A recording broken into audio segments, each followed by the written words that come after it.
Hey guys, Adam from Equipped Indoor. Well, today I got a quick product review, the StrikeForce fire starter from Ultimate Survival Technologies. Now, you guys know that I have the BlastMatch as well, and just to give you guys a size comparison, the StrikeForce is pretty much a third larger than the BlastMatch. But I gotta say, I've been using the BlastMatch for quite a long time, and let me just give you guys a quick look-see at my BlastMatch. As you can see, quite a bit of sparks there, and although this thing does work well, and I can still make awesome sparks with it, as you guys can see, the problem with this that I experience is that in cold weather situations, it's very hard to manipulate this, to put enough pressure down to cause the striker to hit the ferrocerium. And also, it's difficult to even unlatch with one hand. So although this is marketed as a one-hand fire tool option, I find that the difficulty with using it is pretty much that, very difficult. And furthermore, you go down only that much, so you don't get a full blast in there. And sometimes that force of going forward like that is counterintuitive. Light up your tinder bundle, unless you have a big tinder bundle. If you're trying to shoot something underneath a already created structure, and you get a little tricky.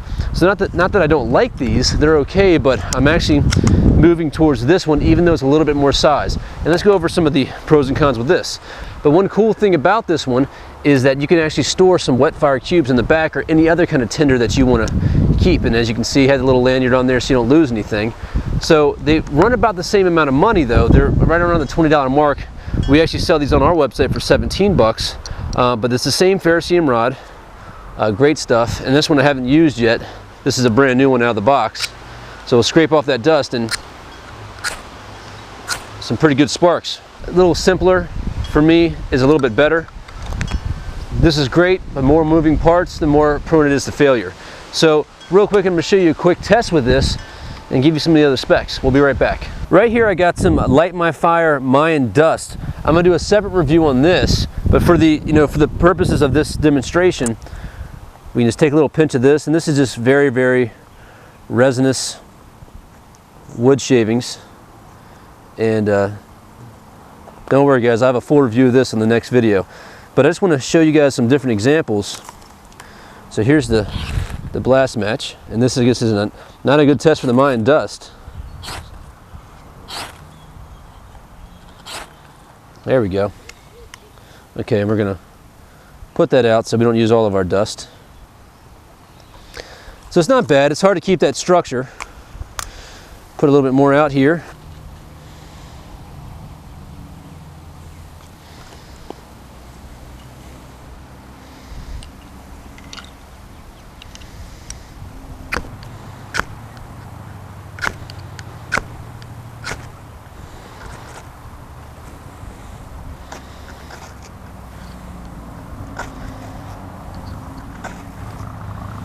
There we go.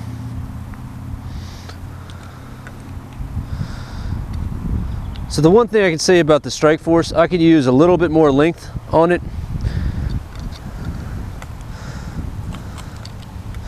Roughly you're protruding a little bit more on this, but you're actually using less striking surface though. And the BlastMatch is a little bit thicker. Hey guys. But ultimately, like both of these function. I myself just prefer a normal ferro rod. This is one that I got from Hedgehog Leatherworks. Works really well, throws a really nice spark and everything. And, it lasts you forever. The handle is good to go. And also you can get your hands up out of the way. With something like this, although it's good for me personally, a little bit more difficult to strike in there because the striker is so small, you don't really have that much length.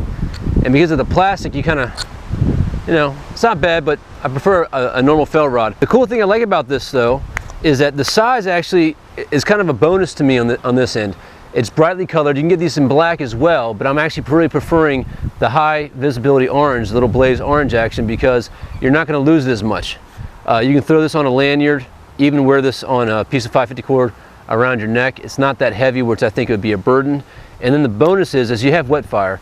Now, wet fire, while it's expensive, it actually is one of my favorite fire starting mechanisms for emergency, because if you have to have a fire, wet fire is going to do it for you. And also, wet fire is reusable. So if you can start the fire, quench it, throw it back in the wrapper. It's not going to last forever, but you can get multiple burns off one piece of wet fire. And even just splitting this cube in half really helps out. The fact that it's a hard shell here is also a bonus for not letting your wet fire get all crumbled up, because if you leave it in a bag because of the soft casing, it can crumble quite easily, and when you open it up you kind of lose some of that valuable dust as it kind of explodes everywhere. So that's one issue that I have with wet fire in general. And you do have to take this out to get it back in here because I'm building up a little air pressure in that chamber. All in all, great stuff. Of course, ferrocerium is one of my favorite ways to start a fire anyway, because it works year-round. You don't have to worry about it getting wet. It's always going to work. Something like this, while it costs in the range of the $20 range, like I said before, we sell them on our website for about 17 bucks. I think they're good to go.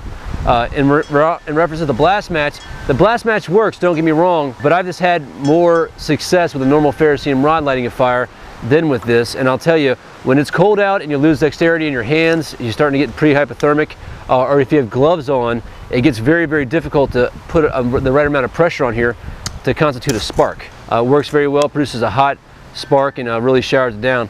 This one as well has a lanyard hold. You can throw this around your neck. So the choice is up to you.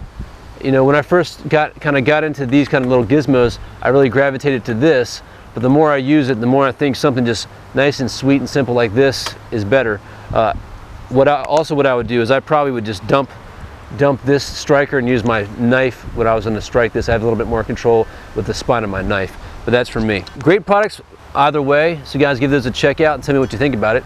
Well, hey guys, this is Adam from Equipped Indoor. If you guys have any questions or comments, please email me at adam@equippedindoor.com. You guys take care, be safe out there, and remember, if you're not always prepared, you're never prepared. Thanks.